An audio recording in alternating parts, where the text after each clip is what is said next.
Hi. Hi, guys. Good morning. Good morning. It's a beautiful Saturday morning. I hope everyone is fine. Welcome. Oh, welcome, guys. I'm so glad to be here doing the fourth part, and it's amazing because I want to know what's next and what's next. So yeah, let's do this. Let's read the next part. Yesterday I stopped on chapter 4. So today I'm going to start with I stopped on chapter 5. I'm starting with chapter 6. So let's do this. Let me fix the mic just in case you cannot hear me. And let's do this. Yay! Yeah, high energy. Let's get it done. Wowza! Okay. Part 3. The world is my oyster.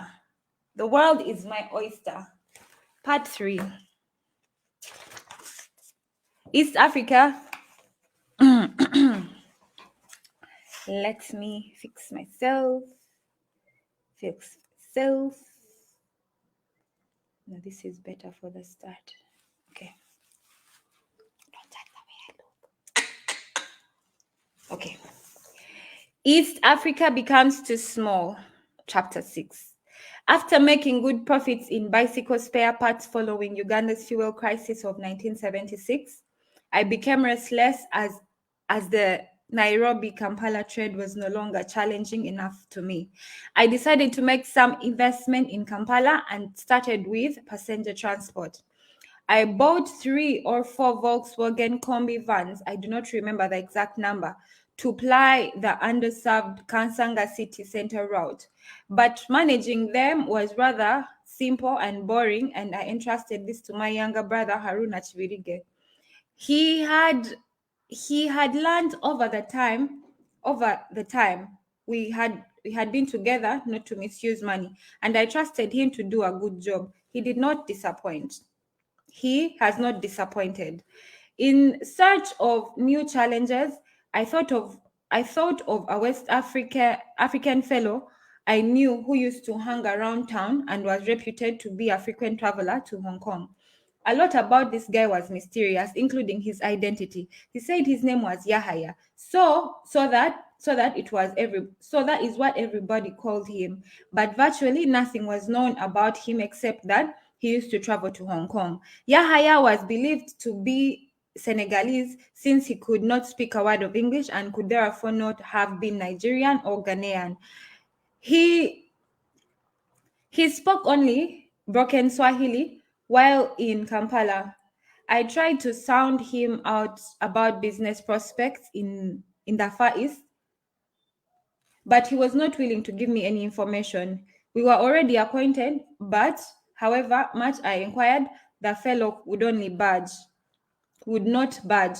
He was determined to keep his trade cards close to his chest, but I persisted. I kept engaging him in long conversations for many days. Every time he would carelessly drop a useful bit of information. That is me! I would rush to write it down as soon as he looked away. That is an art of war, guys. That is something you need to learn. Okay. After many days of talking with the slippery West African, I had managed to gather some information to begin with, including the name of the hotel where he used to stay in Hong Kong. It may sound strange today that I had to go to such lengths to get travel and trade information, but remember that was at the height of Uganda's isolation in the international community. The quarrels between Kampala and Dar es Salaam were loud and endless, culminating into a full-scale war with Tanzania in 1978. All foreign publications had long been banned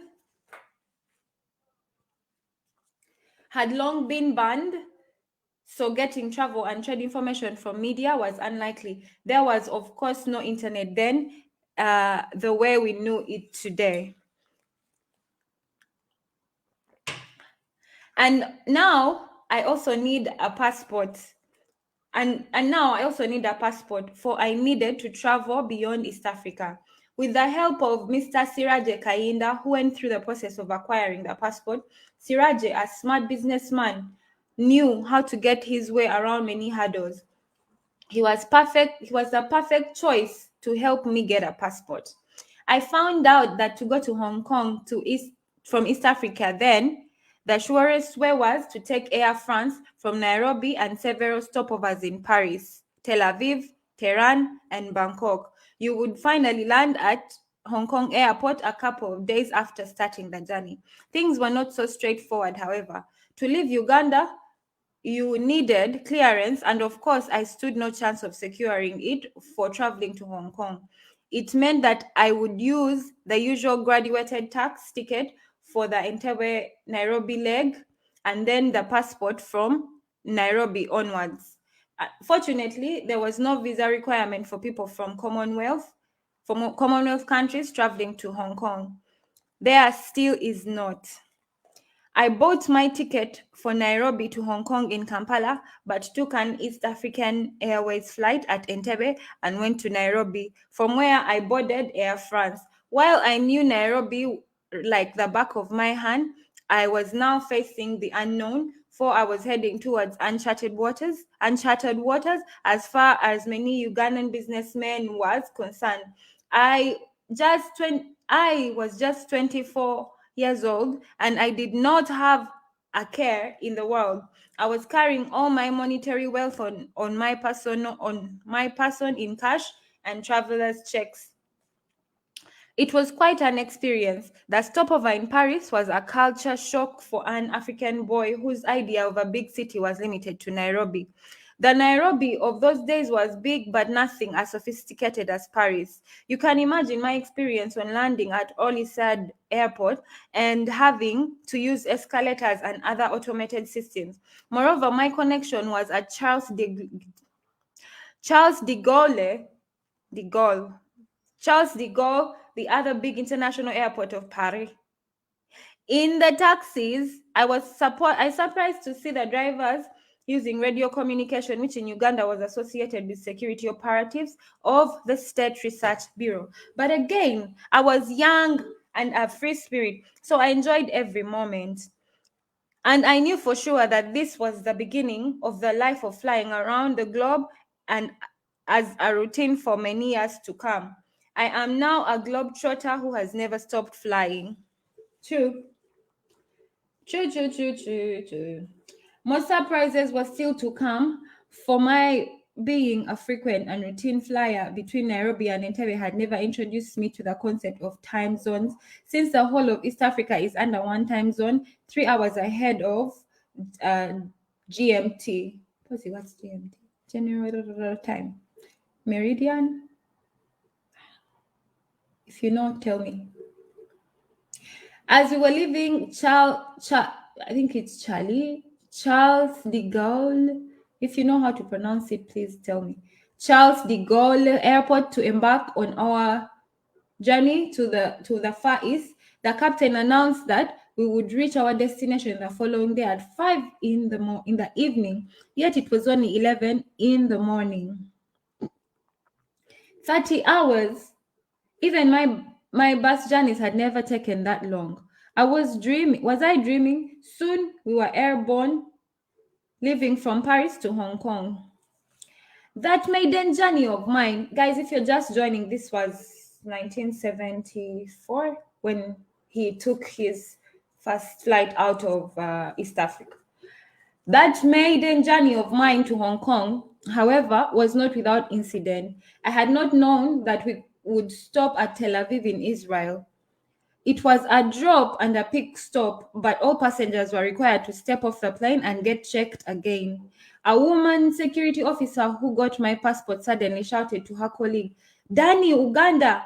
The second soldier, apparently called Danny, rushed over, joined by other colleagues. They whisked me off to a secret room and gave me a thorough body search, accompanied by a barrage of questions. I do not even remember what I was answering, but it quickly dawned on me that the alarm was raising from the relations between Uganda and Israel, which were at their worst, as their two armies had just fought a fierce battle at Entebbe over hostages of a hijacked Air France plane. I remembered how that time I had got stranded at Nairobi airport because of the battle that was raging at Entebbe. Now what kind of fate had brought me, a Ugandan and a Muslim at that, to Israel of all places and aboard an France plane at this time? And this was the time when President Idi Amin was still spitting fire daily, denouncing Israel, Zionism, and rallying all African countries against the small but powerful Middle Eastern country. The coincidences were simply terrible. I could not even think of my innocence as fear overcame me. Thinking that my life had ended abruptly, I uttered a silent prayer and resigned to my fate to God. I resigned my fate to God. Of course, I had no case, but I was still in a trance as the Israeli soldiers escorted me peacefully to rejoin the rest of the passengers, and we had boarded our plane. Once in Hong Kong, the wonders of modernization started hitting me right away. The drive to Hong Kong through the Kowloon underwater tunnel for about 4 kilometers was a marvel to behold. I didn't know this tunnel was there in the 70s. I thought it's like, you know, because there is a tunnel. Well, yeah, I've taken the tunnel before. And he took me there for the first time, and he made sure to tell me, we are underwater. We are underwater. You have to know we are underwater right now. Can you believe we are underwater? I told him, yes, I believe we are underwater. Oh my God, it's so amazing. It is magical. We are underwater. So the train goes underwater. If you want to see how they constructed it, go to Extreme Engineering on YouTube and see like the Hong Kong underwater bridge. Okay. Once, oh yeah. I felt like an African explorer discovering a new world.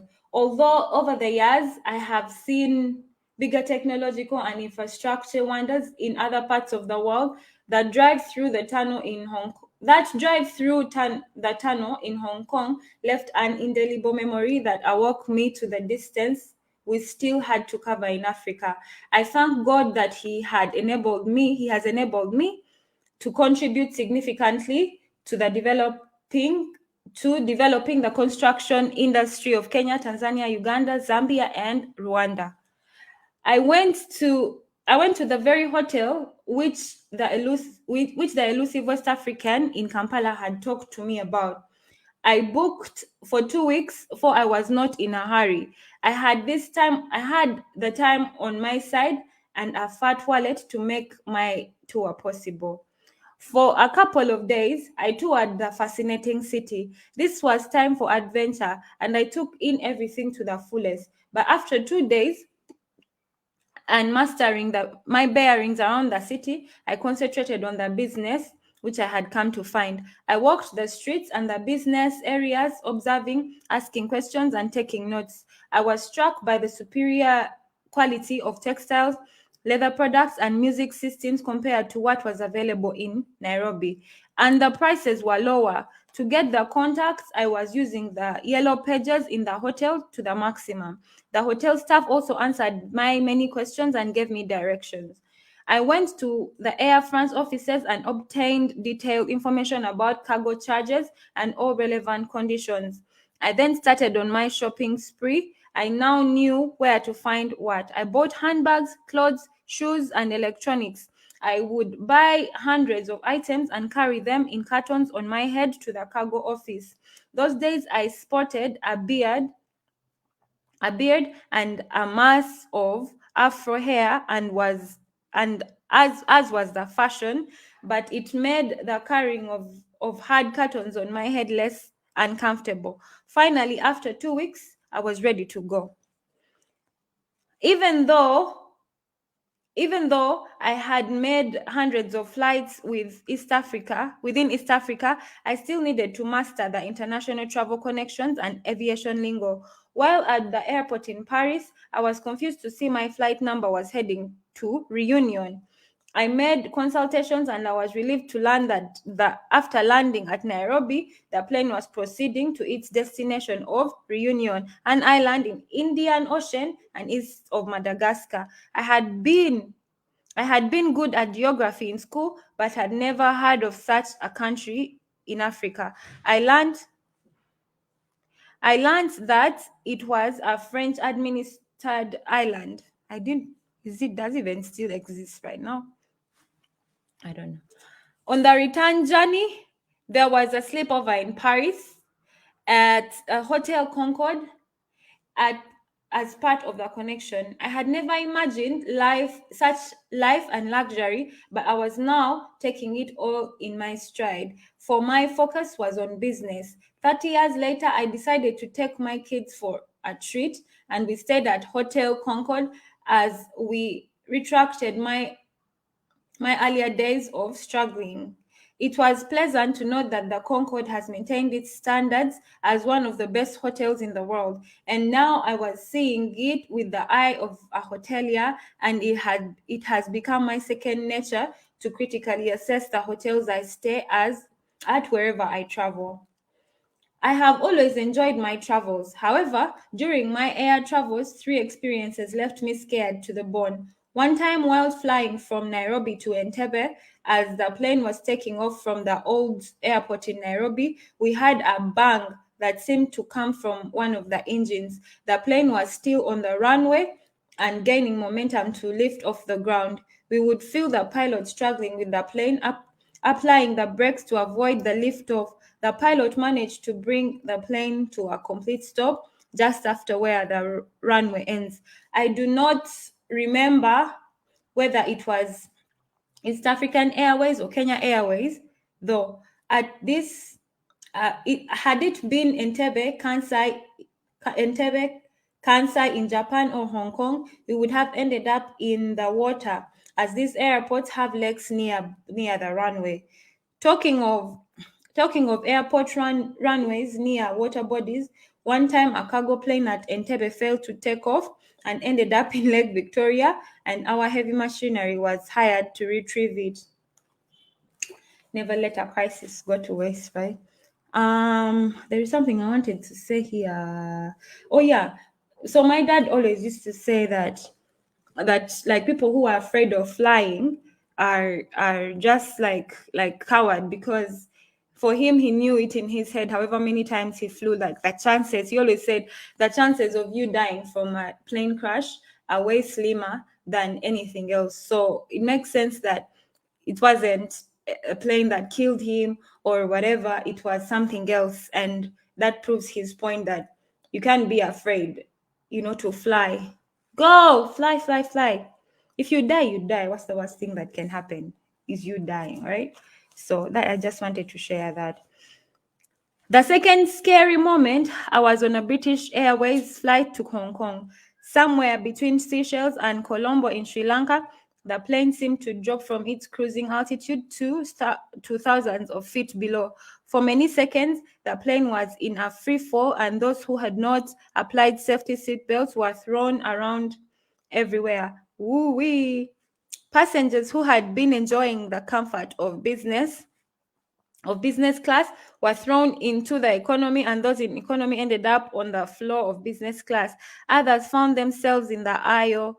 It was chaos. We thought we were going to die. However, the plane stabilized, and the air crew quickly embarked on rearranging it to put everything in order. I could see people were scared even after the plane had stabilized and regained its cruising altitude. The pilot came on the public address system and informed us that the plane had hit an air pocket, causing it to drop suddenly. This is something I think the plane's sophisticated navigation system had missed to detect. Otherwise, the pilot would have avoided it. Maybe it is something that is unavoidable. I do not know, but have thank God I have never experienced that again, even though I describe myself as a frequent traveler. At any rate, by the time we landed in Colombo, many people were still scared from that experience, but the plane itself had no problem, and we continued with our journey to Hong Kong. The third incident is funny because it happened to me alone and other passengers did not know what I was going through. I am happy though that that was the case. I was on Egypt Air flying from Cairo to Hong Kong via Bangkok in Thailand. As as in most cases, we were served food on the plane. I picked a tomato and put it in my mouth. The whole of it. I thought it was warm or even cold. I was so wrong. It was so hot that I remember it today. I remember I quickly drank water to cool it down, but it was still extremely hot. I felt like I had eaten a hot piece of metal. I could not throw it out because I feared what other passengers would think of me. I decided to swallow it, and it burnt my throat and intestines. From that day, every time I am served a tomato, I must be sure it is not hot before I put it in my mouth. That is one thing I do not want to ever experience again. As a frequent traveler, there, have- there have been many other incidents, such as planes returning to airports or asking for emergency landing due to technical problems, flights failing to take off on time, and such other things. But I still never forget those three incidences. Huh. Subheading: Striking Gold. On On return to Nairobi, which was the end of my itinerary with Air France and Maiden International trip, I felt a great joy that I had never experienced before. It was the first of the three happiest moments of my life. I paused and thanked Allah for I now knew for certain that I would never be poor in my life. Oh wow. With my cargo safely on Air France on its way to Entebbe, I knew I was destined to be a millionaire and did not intend to look back. I was at the starting point of building a fortune that lasts in Africa. Oh, Daddy. I had done my calculations, even without counting my cargo on the Air France flights to Entebbe. The goods I was holding in my hand luggage were enough to recover the cost of my air tickets, hotel, and expenses incurred during the 2 weeks and still make a profit. It meant that all the proceeds to be realized from the sale of the cargo were available for reinvestment into stock. I was sure I had struck gold. I already knew the Kampala market so well that it would be exceedingly difficult not to make profits on my newly discovered trade route, which guaranteed higher quality products than what we were buying from Nairobi, yet far lower prices. Back in Kampala, my goods were an instant hit with the top shops then on Nuum Street, and especially to Haji Katalemwa, who became my good customer. Demand was higher than I could satisfy. I quickly sold off all the stock I had bought and got orders for more. Soon I was preparing to take the plane to Hong Kong faster than I had expected.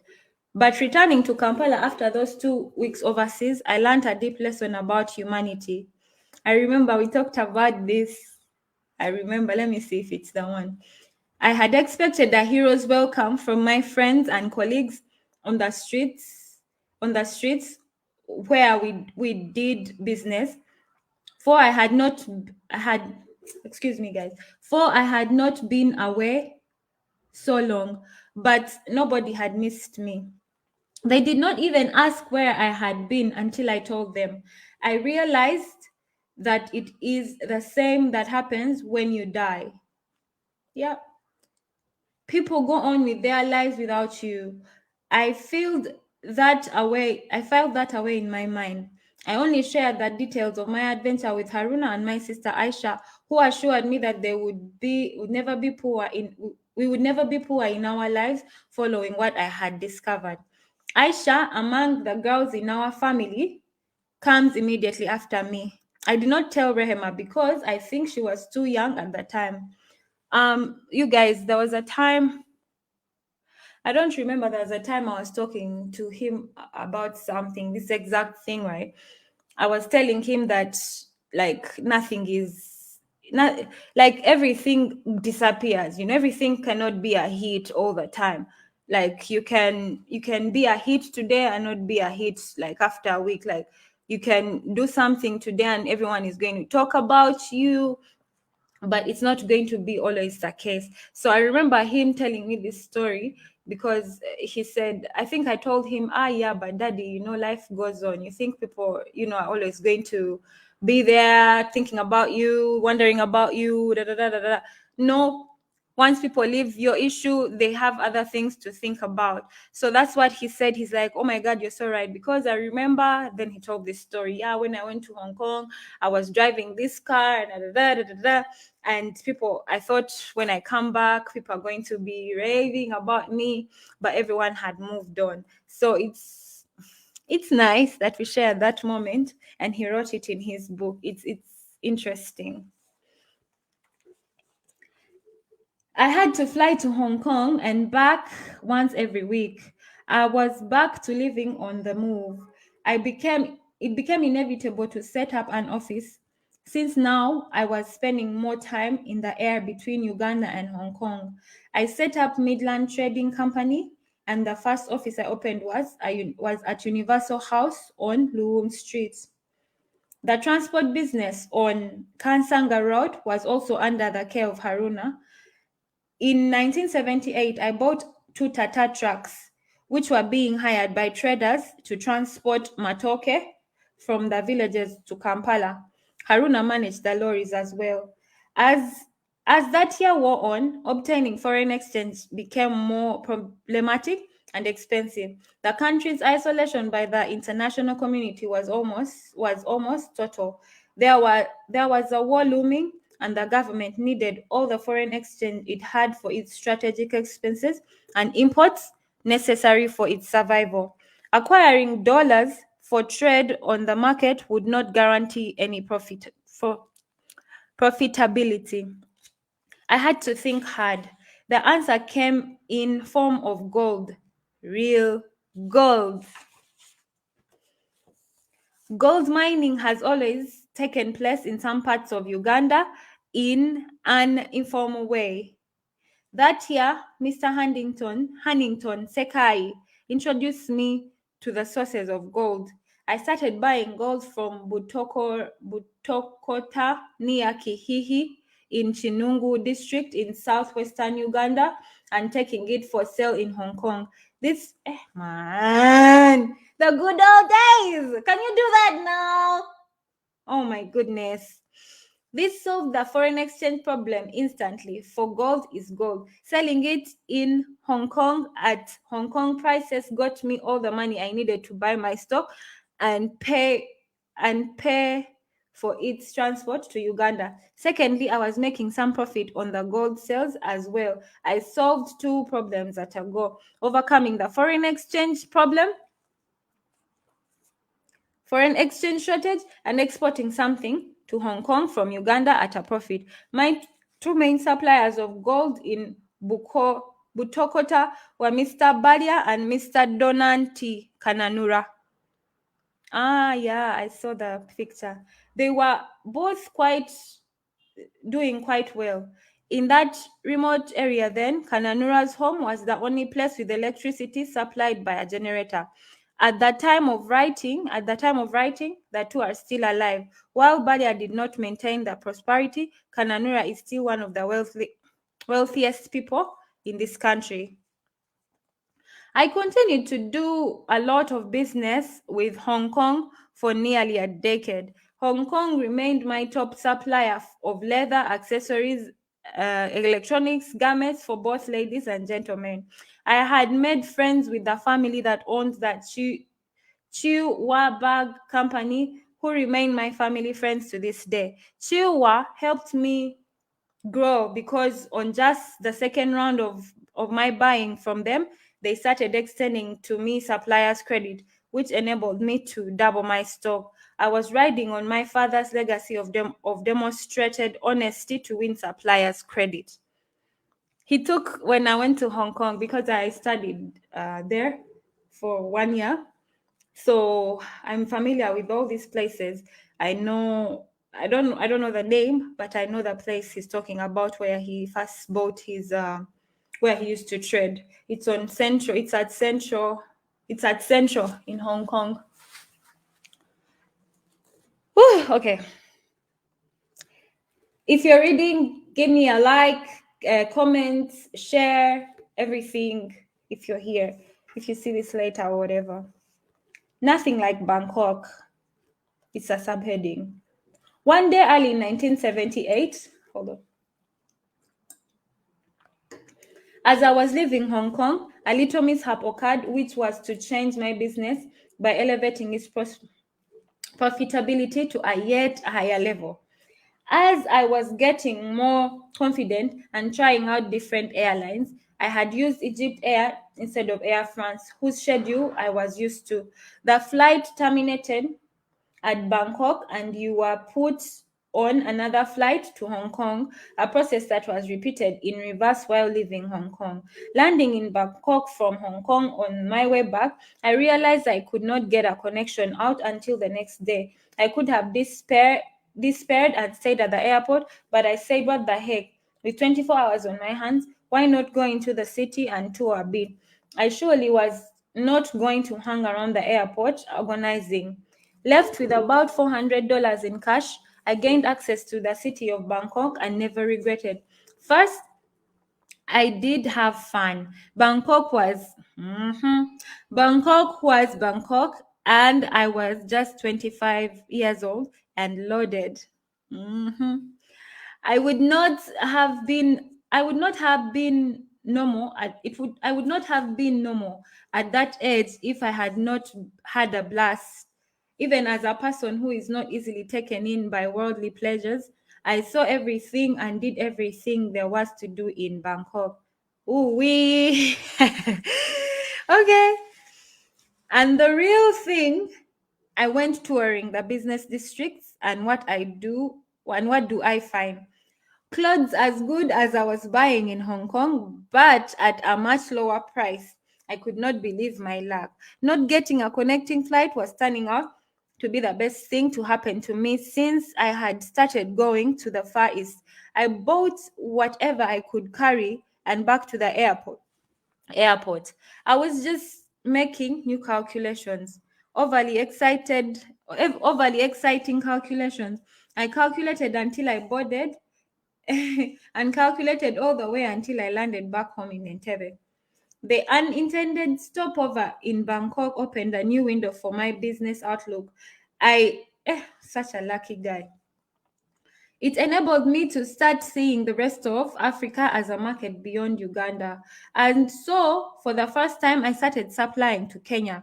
Purchasing clothing items from Bangkok at their prices meant that I could storm the Kenyan market and make a profit, which would not have been easy with products from Hong Kong. And thus, in 1978, I became a supplier of Thai and Hong Kong goods to Kenya. Interestingly, in Thailand and Hong Kong, my English was comparatively very good, and I was all the time teaching my business associates and hotel staff more English vocabulary. Yet back home, I was still taking lessons to improve my English by East African standards. That year, I bought my first Mercedes Benz, and I have since had a Mercedes Benz at any one time. I sell some of them and replace with others. Though people always want to give you little money for Mercedes, their resale value in Uganda is low compared to Japanese cars as they are considered expensive to maintain and are for the rich. Yet they are exceptionally reliable vehicles. A Benz is not just a luxury vehicle, it is a fine, reliable piece of engineering. Are you hearing? But more importantly, that year, I think there is a picture of that car. Let me see. Let me not deny you guys. I think it's this one. No, but no, it's not the one, but this is also a Benz that he had at some point. This one.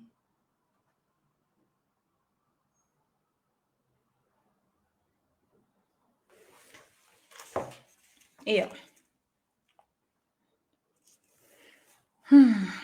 But more importantly, that year, I started giving back. I started with my parents, whom I bought a beautiful new modern house at Chijabwemi in Masaka. That year, I built the first of 5 mosques, which I directly sponsored to date. I built it in Matanga, 14 kilometers on Masaka Kampala High Road. I was 25. Wow. Wow. That year, I also did the Hajj. What? What? Okay. The Hajj is held during the 12th month of. Am I mistaken or what? This year, he was 25. Okay. I'm confused, you guys, but okay. That year, I also did Hajj. The Hajj is held during the 12th month of the Islamic calendar, known as Dhul Hijjah, a very sacred month in Islam. During this month of the pilgrimage, Muslims from across the globe descend on Mecca to visit the Kaaba, which is a building found in the center of the most sacred mosque in the world, the Al Masjid Al Haram in Mecca, Saudi Arabia. It is the most sacred site known by Muslims as the house of God. Regardless of where one is, a Muslim is expected to face the Kaaba while praying. The Hajj then takes place on the 8th, 9th, 10th days of this month. One of the 5 pillars of Islam requires that every Muslim who can afford this trip makes the pilgrimage at least once in a lifetime. It is after this pilgrimage that a man gets the title of Hajj and a woman becomes Hajjat. For Ugandan Muslims, the Hajj of 1978 was quite memorable and probably the one they most participated in, thanks to the then new national carrier, Uganda Airlines. For For the three-state East African community had collapsed in 1977, and along with it, the East African Airways. As far as sharing of the East African community assets was concerned, Uganda came out as the biggest loser. The military government established Uganda Airlines, enabling the new national carrier to fly many pilgrims to Mecca over several flights. Two Uganda airline Boeing 707 were dedicated to the pilgrimage, which each of the planes making 2 flights a day between Uganda and Saudi Arabia, a 3.5 hour stretch. In the end, 2,700 Ugandans made the pilgrimage. They included my mother, Hajat Mariam Chibirige. My father paid for her. I also took my first wife, Hajat Nabukalu, on my first Hajj. She is the mother of my daughters, Mariam and Sheila. I was only 25 years old. I was, by all standards, doing very well for myself. We went with a young man called Haji Chizito, whom we were sending to do all our errands. We nicknamed him Haji Mutini, and up to today the name stands. He is the owner of Lueza Clays. We traveled as a group because I had by this time traveled beyond East Africa. I became the unofficial guide for our group. Some in my group were boarding the plane for the first time. This was not the only time I chaperoned other people on my foreign journeys. I recall traveling to Hong Kong with a group of business friends whom I cheekily tricked into paying me $50 each. After our flight had taken off and I saw the air hostess serving refreshments, I advised them that I had also paid for their meals. If they wanted to, if they wanted to eat, if they wanted to eat, they had to refund my $50 each. I said this with such a straight face that they believed me and gave me a refund. Later, I told them the truth, and we had a hearty laugh about it. That incident never ceases to amuse me, and whenever I meet some of them, I cannot stop myself from breaking into laughter. Unlike today, pilgrims slept in dormitories without air conditioning, like we were at like a funeral in a rural area. Saying that Saudi Arabia is extremely hot is an understatement. Once we arrived in Saudi Arabia, we traveled to Leland buses embossed with the word government pilgrimage transporters on the side. That would be our mode of transport between the holy sites. They were excessively big buses, like those city transit buses you see. Oh, excuse me, guys. Let me come back. I have a guess.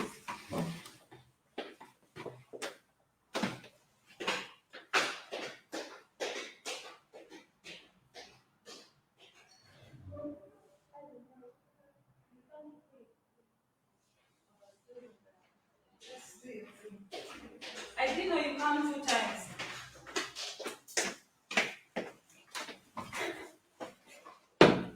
Sorry, guys, I had to open for someone. Okay. My father was not a man who loved to organize big parties, so there was no huge event to welcome my mother back home from the Haji. I think I got this character trait from him. I do not like things which are exaggerated for no reason. Me too. Today, when Muslims return from the Haji, Entebbe International Airport is put on a standstill with all the family members welcoming back those who had traveled. Some even come with dance troupes that play Matari Islamic drum songs for the duration of the trip from the airport to the residence of the returnee. Then huge parties are organized for a person. We did not have any of that, maybe because my father was a businessman who saw no reason for such expenses. However, the reason would be that it was not the trend back then. Bangkok opened more exciting opportunities. In 1979, I started traveling to London to check out the latest fashions, where I would buy clothes and take them to my clothes makers in Bangkok, and they studied the concepts to make the nice outfits, which I then exported to Kenya and Uganda. The practice of making clothes in Bangkok and sell them in Uganda and Kenya was profitable. I guess my fashion dream does not so fall so far away. It's not far fetched, you know. Not dream. I mean, me being a fashion designer, like doesn't fall. It's not that. It's no longer a dream anymore. It's real. We're going to chapter 7, the run for life. Let me see how many pages. Okay. Okay, we'll stop on chapter 7. Chapter 7, the run for life. In October 1978, the Uganda army attacked Tanzania with impunity occupied the entire province of Kagera in north of the country. Historians and political researchers have never explained exactly what President Idi Amin intended to achieve by this action. What we know is that it triggered the war that finally brought the military government to an end. The Tanzanian president, Mwalimu Julius Nyerere, had no option but to mobilize his army to kick the occupying force out of Tanzanian territory. Nyerere was addressing his troops when he famously assured his country as he was leading them to war against Idi Amin Dada. Thus, sababu ya kupinga tunayo, uwezo wa kumupiga tunayo, na nia wa kumupiga tunayo. We have the reason, the capacity, and the wish to beat him. The Ugandan exiles who had been living in Tanzania since Idi Amin took power in 1971 seized the opportunity. They had had a few resistance groups which had even attacked Uganda in 1972 from Tanzania and had been defeated badly before leaving the southwest of Uganda to approach Kampala. Some agreements had been signed between the two countries, and some uneasy peace prevailed. In fact, the 1977 breakup of the East African Community had more to do with ideological differences between the fully capitalist Kenya and the socialist Tanzania. Remember, this was the time of the Cold War. The Kenya-Tanzania border remained closed for many years, but because Amin was an erratic, unpredictable character, it can be tempting to blame him for the East Africa community's problems. Surprisingly, Amin was the most innocent in the killing of the East African community, whose demise was caused by ideological differences, yet Uganda was ideologically naive during this time. Amin was just a convenient scapegoat. It, however, remains unclear why he attacked Tanzania, as this galvanized and legitimized Tanzania's full support for his removal. The war was fought uninterrupted by the international community, with no attempt whatsoever to mediate between the two states. Radio Tanzania started broadcasting in Luganda to Ugandans, mobilizing both ideological and tactical support from the civilian population. By February 1979, the invading forces had covered most western and southern Uganda. My hometown of Masaka was badly destroyed. At that time, I shifted to Mbale in eastern Uganda because of widespread reports that the liberators were ruthlessly killing innocent Muslims in Barara and Masaka in reprisal. Amin was a Muslim. My brother-in-law, the late Abdu Walimbwa, was an army officer from Mbale, and he carefully organized our retreat to the east. I went to the then Libyan Arab Bank and withdrew a lot of money, which we stuffed in the body of my car, and we set off with the then small family. We rented a house in a place called Busajabwankola near Mbale, ready to drive across if our stay became unsafe. Meanwhile, the report indicated that all my point massacre had been wiped out. On April 11th, 1979, Kampala fell to the causes of Tanzanian forces and Ugandan exiles. We waited cautiously, but Walimbwa, being a professional soldier, contacted the rising forces and went to meet them and guide them. He mobilized Mbale for their arrival and convinced Mbale was that spared for a big battle. I had witnessed the fleeing of the field marshal. Soldiers in his convoy were shooting at windows of houses they were passing by, possibly fearing that they would be fired at. We fled our house into the bushes. A strange thing then happened. I had unpacked all the money from the car and stuffed it into the pillowcase. While fleeing for dear life, I left the cash pillow in the open house. Coming back many hours later, I found the pillow and the cash intact. Lucky man. Again, I'll say. All phone contact had been disrupted for a couple of months. When it was deemed safe enough, I cautiously made my way to Kampala as fast as I could, not as concerned with the political developments as I was most anxious about my family. Reaching Kampala, I was overjoyed to find that all the people were alive and well. I cannot describe the joy I experienced. This was the second of the three happiest occasions of my life. The first one was landing at Nairobi the first time, and then to Hong Kong, and then and Hong Kong, and I realized that I was destined to be a rich man all my life.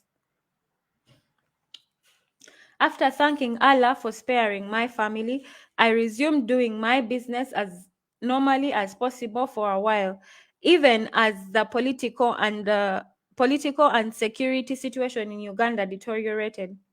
Just 60 days after the fall of the military government, the first president to replace Idi Amin was also overthrown. Professor Yusuf Chironde Lule had been welcomed with exciting and hope by the public in Kampala, and he was real breath of fresh air following the years of dictatorship. Lule's administration received enormous goodwill from the public, so much that the business community defied the laws of supply and demand and started slashing prices of all goods, selling everything at Lule's price and in the Moshi spirit.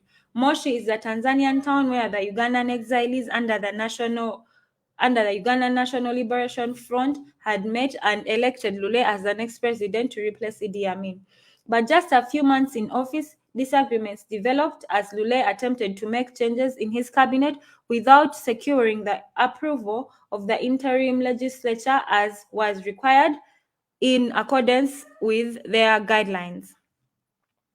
When the ruling committee of the UNLF sat and decided to remove Lule from the presidency, the public, especially in Kampala, was shocked. I was living in the upcoming Kansanga suburb in my own house, and I was already one of the wealthiest people around. But I joined the thousands of angry demonstrators with my elder brother Muhammad Kasule Chibirige, and we marched to the city center chanting, Twagala Lule oba tufa tufe. We want Lule even if it means death. Little did I know that I was going to witness sudden death firsthand. On Kampala Road near City Square, two men sitting in the open boot of a saloon car carrying submachine guns suddenly opened fire. The bullets hit several people right next to me, and I saw them dying with my very eyes. This was way beyond what I had expected from the protest march, and I had to run for my life. From Kampala Road, we were looking for the shortest way back to Kansanga. Through the railway station towards Zambia and Gaba Road, we never used any clear route but were alongside other fleeing people just trying to get as far away from the city center as possible. We had never seen such deliberate killings. Although a lot of killings had taken place under the military government, they were always done secretly. This was the first time to see government officers openly executing unarmed civilians without any trial. I had never known that so many streams of rivers existed in Kampala until that day. I jumped many, fell into some, and my clothes were shredded by barbed wire fences that I ran into. But nothing was going to slow us down until we reached home, dripping with water, sweat, and blood.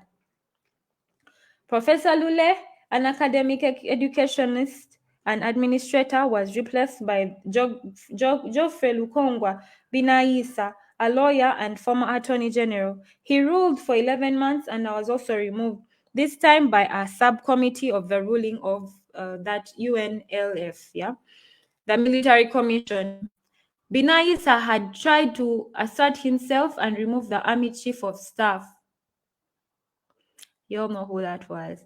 The commission instead removed the president and replaced him under house arrest. He was replaced by Paulo Mwanga. It was Mwanga who organized the elections of December 1980 and declared Milton Obote the winner. Obote had been overthrown 9 years earlier by Idi Amin and had been living in Tanzania. The election the election results were disputed as many claimed that Paulo Semogerere of Deep Democratic Party had won. Because of the gross irregularities in the elections, Yoweri Museveni, whose small idealistic party, the Uganda Patriotic Movement, had come third in the elections, launched a guerrilla war on February 1981, which was to end 5 years later with him as the new president of Uganda. All along, the Tanzanian army, which had overrun the country in the process of kicking Amin out of power, was still the dominant force in Uganda. But the government army, the UNLA, was growing in numbers. However, it was not growing in quality and its soldiers lacked discipline. Living under panic as the rebels kept making surprise attacks on government units to rapture weapons, the UNLA became increasingly brutal, and by the end of 5 years, 500,000 people were reported to have been killed. There were several rebel groups fighting the new government. These included the Uganda Freedom Movement of Dr. Andrew Tankome Kaira, rest in peace, which at first made daring attacks on military installations, including the largest army barracks on Mengo Hill at that time, the former palace of Kabaka. However, UFM, that's the one for Kaira, suffered major setbacks due to infiltration by government agents. Two other major rebel groups belonging to Yoweri Museveni and to Yusuf Lule merged soon enough and formed the National Resistance Movement Army. With Lule as the political head and Museveni heading the military, Lule passed on due to natural causes before the war ended, and Museveni assumed political in addition to military leadership. At first, it did not get I did not get involved in the struggle and continued with my business activities until I was forced to flee in Uganda in 1981. For 2 years, following the 1979 fall of Amin's military government, I continued to grow my business, trading from Hong Kong and Thailand to Uganda and Kenya. My sister Aisha Najingo and younger brother Haruna were manning the Kampala office, and our sales were growing well enough as I concentrated on opening more sources and markets outside. In these two in in these two siblings, I was blessed to find the same trust that my father had had in me earlier. Okay, we're done. La, la, la. We finished today. Or not today. We haven't finished, but I finished. I've stopped. I finished on chapter. So next time we're going to start from chapter 8, Life in Exile. Ooh, so far it's getting interesting, right? The beginning parts were a bit boring, but now it starts to get interesting. To be honest with you, I don't know most of the things. I only know a few things from stories he told, but it's kind of surreal, like reading it and him. This is the way he wanted his story to be told. So it's nice reading it. And I must say I'm strong and enjoying. And I haven't gotten emotional. And it's interesting, we learn about history and all, yeah. You hear, oh, I mean, did this, da, da, da, but it's interesting when you hear it from the perspective of your parents, like what exactly happened, like how we'll be telling our grandkids about the COVID era or whatever. So it's nice to, hear it from a dude like him. So you guys, thank you so much for being with me. I hope you learned something. I hope the story is interesting. I will see you in part 5. No, Tugenze, we've gone. I'll see you in part 5 and have a nice weekend. Till next time.